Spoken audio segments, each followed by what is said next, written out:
Après plus de 2 heures de présentation et de prise de parole, le budget de la ville de Tours pour l'année 2010 est voté.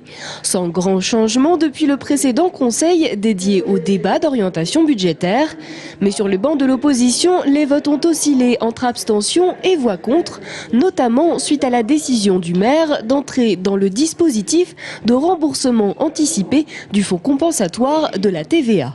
L'année dernière, le maire a refusé le fonds de compensation de la TVA. Cette année, il l'accepte, alors que l'année dernière, nous l'avions déjà sollicité pour qu'il rentre dans le système, ce qu'il n'a pas fait. Et je trouve que cette façon de procéder à géométrie variable et en réalisant une pirouette cette année reste quand même très problématique.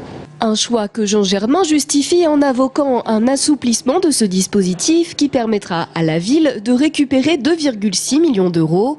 Par ailleurs, en ces temps de crise, le maire se veut positif en proposant un volume d'investissement de 51 millions d'euros destiné entre autres aux entreprises et aux organismes sociaux, ainsi que le maintien des subventions accordées aux associations et clubs sportifs et culturels.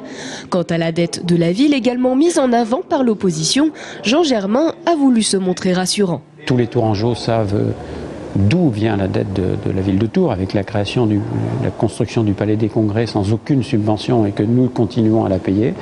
Et tous les Tourangeaux savent que depuis 1995, sans augmenter la fiscalité, on diminue la dette chaque année, année après année. En 1995, il fallait 42 années pour rembourser la dette de la ville de Tours, alors que maintenant, il ne faut plus que 12 ans.